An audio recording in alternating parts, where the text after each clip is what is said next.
എല്ലാവർക്കും നമസ്കാരം. ഇന്നൊരു ലഘു ഹനുമാൻ സാധനയെക്കുറിച്ച് പറയാമെന്ന് വിചാരിക്കുന്നു. ശനിദോഷ നിവാരണത്തിന് വേണ്ടി ഉപയോഗിക്കുന്ന ഒരു സാധനയാണിത്. ശനിദോഷം ഇപ്പോൾ ആർക്കൊക്കെയാണ് ഉള്ളത് എന്ന് പരിശോധിക്കേണ്ടതുണ്ട്. നമ്മുടെ ജാതകം പരിശോധിച്ച് കഴിഞ്ഞ് കഴിഞ്ഞാൽ ആർക്കൊക്കെയാണ് നമുക്ക് ശനിദശ ഉണ്ടോ എന്ന് മനസ്സിലാക്കാം. ഏകദേശം 19 വർഷമാണ് ശനിദശ നീണ്ടു നിൽക്കുന്നത്. അപ്പോൾ ആ ദശാകാലത്ത് നമുക്ക് ഈ ലഘു സാധനം ചെയ്യാം. അതുപോലെ തന്നെ ശനിയുടെ മറ്റു രീതിയിൽ ശനിദോഷമുള്ളവർ, അതായത് ചിലർക്ക് ഏഴര ശനി ഉണ്ടാകും. അതെങ്ങനെ മനസ്സിലാക്കാമെന്ന് പറഞ്ഞാൽ, ഇപ്പം ശനി മീനം രാശിയിലാണ് നിൽക്കുന്നത്. അപ്പോൾ മീനക്കൂറുകാർക്ക്, അതായത് ആരുടെയൊക്കെയാണോ ചന്ദ്രൻ മീനം രാശിയിൽ നിൽക്കുന്നത് അവർക്ക് ഇപ്പോൾ ഏഴര ശനിയാണ്. അതുപോലെ തന്നെ മേടക്കൂറുകാർക്ക് അവർക്ക് ശനിദശയാണ്. അതുപോലെ കുംഭം കൂറായിട്ട് വരുന്നവർക്കും ജന്മരാശിയായിട്ട് വരുന്നവർക്കും ഇപ്പോൾ ശനിദശയാണ്. അവർക്ക് ഏഴര ശനിയാണെന്ന് പറയുന്നു. അതുപോലെ ഇപ്പോൾ മിഥുനക്കൂറാണെങ്കിൽ അവർക്കും ശനിയാണ്, അവർക്ക് കണ്ടകശനിയാണ്, അവർക്ക് 10ലാണ് ശനി. അപ്പോൾ മിഥുനക്കൂറിലുള്ള ആളുകൾക്ക് ഈ തൊഴിൽപരമായിട്ടുള്ള ബുദ്ധിമുട്ടുകൾ, കർമ്മസ്ഥാനമാണല്ലോ 10 എന്ന് പറയുന്നത്, അങ്ങനെ ബുദ്ധിമുട്ടുകൾ ഉണ്ടാകാൻ സാധ്യതയുണ്ട്. അതേപോലെ കന്നിക്കൂറുകാർക്ക്, അവരെ സംബന്ധിച്ചിടത്തോളം അവരുടെ 7ലാണ് ഇപ്പോൾ ശനി നിൽക്കുന്നത്.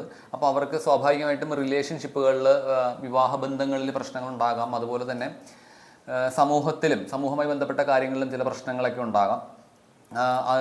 ധനുക്കൂറിൽ ജനിച്ചവർ, അവരെ സംബന്ധിച്ചിടത്തോളം 4ലാണ് ശനി നിൽക്കുന്നത്.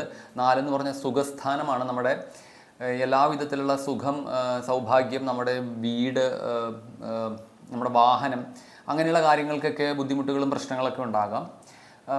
ഇതൊക്കെയാണ് ഈ കണ്ടകശനി ഉള്ളവരുടെ കാര്യം. പിന്നെയുള്ളത് അഷ്ടമശനിയാണ്. അതായത് ചിങ്ങക്കൂറിലാണ് നിങ്ങൾ ജനിച്ചെങ്കിൽ നിങ്ങളുടെ അഷ്ടമസ്ഥാനത്താണ് ഇപ്പോൾ ശനി നിൽക്കുന്നത്. അത് ആയുസ്, ആരോഗ്യം, ഇതിനെയൊക്കെ, ആയുരാരോഗ്യങ്ങളെയൊക്കെ ശനി ബാധിക്കും ഈ സമയത്ത്. അപ്പം ഈ രാശികളിലുള്ള നക്ഷത്രങ്ങളിൽ പെട്ട ആളുകൾ, നക്ഷത്രങ്ങളിൽ ജനിച്ച ആളുകൾക്ക് ശനിദോഷമുണ്ടെന്ന് പറയാം. ശരി, എന്താണ് നമുക്കിതിന് ചെയ്യാൻ പറ്റുക? എല്ലാ ശനിയാഴ്ചകളിലും നമ്മൾ ഏതെങ്കിലും ഹനുമാൻ ക്ഷേത്രത്തിൽ ദർശനം നടത്തുക. അതിനുശേഷം അവിടെ നമ്മൾ ഹനുമാൻ സ്വാമിക്ക് കുങ്കുമാർച്ചന നടത്തുക, അല്ലെങ്കിൽ കുങ്കുമം നടക്കിൽ സമർപ്പിക്കുക. പിന്നെ ഒരു നെയ്വിളക്ക് ഹനുമാൻ സ്വാമിക്ക് കത്തിച്ചു വെക്കുക. അതിനുശേഷം ആഞ്ജനേയ അഷ്ടോത്തരം ജപിക്കുക.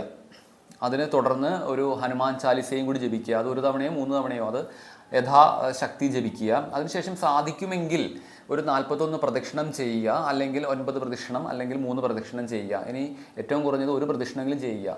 കഴിയുന്നതും ഒരു ചെറിയ ശ്രീകോവിലൊക്കെ ആണെങ്കിൽ ഒരു 41 പ്രദക്ഷിണം വയ്ക്കാൻ നോക്കുക. ആഴ്ചയിൽ ഒരിക്കൽ മാത്രം ചെയ്താൽ മതിയല്ലോ.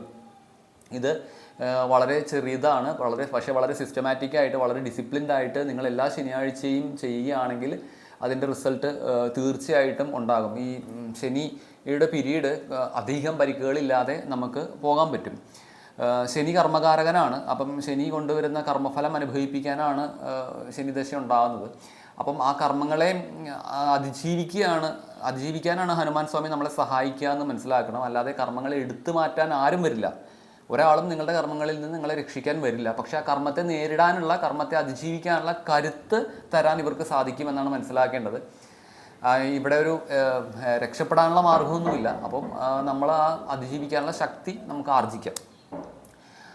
ഇതിന് ആധാരമായിട്ട് പറയുന്നത് ഒരു പഴയ ഇതിഹാസ കഥയാണ്. അതായത് രാവണൻ അദ്ദേഹത്തിൻ്റെ പുത്രനായ ഇന്ദ്രജിത്തിന് ആയുർഹാനി വരാതിരിക്കാൻ വേണ്ടി സകല ഗ്രഹങ്ങളെയും ബന്ധിച്ചിരുന്നെന്നും, എന്നാൽ ഹനുമാൻ സ്വാമി അതിൽ നിന്നും ശനിദേവനെ ആ ഗ്രഹബന്ധനത്തിൽ നിന്ന് മോചിപ്പിച്ചു എന്നും, അതുകൊണ്ട് തന്നെ ആരാണോ ഹനുമാൻ സ്വാമിയെ ഉപാസിക്കുന്നത് അവർക്ക് ശനി ഗ്രഹം മൂലമുള്ള ദോഷങ്ങളൊന്നും ഉണ്ടാവില്ല, പീഡകളൊന്നും ഉണ്ടാവില്ലെന്ന് ശനി ഭഗവാൻ വാക്കുകൊടുത്തും എന്നാണ് ആ കഥ.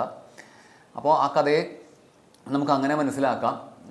അതുകൊണ്ട് തന്നെ ഈ ഒരു സാധന വളരെ സിസ്റ്റമാറ്റിക്കായിട്ട് നമ്മൾ ചെയ്യുക. ശനിദശയിൽ നമ്മൾ വളരെ സിസ്റ്റമാറ്റിക് ആകുക എന്നുള്ളതാണ് ആദ്യം ചെയ്യേണ്ടത്. വളരെ ഡിസിപ്ലിൻഡ് ആവുക എന്നുള്ളതാണ് ആദ്യം ചെയ്യേണ്ടത്.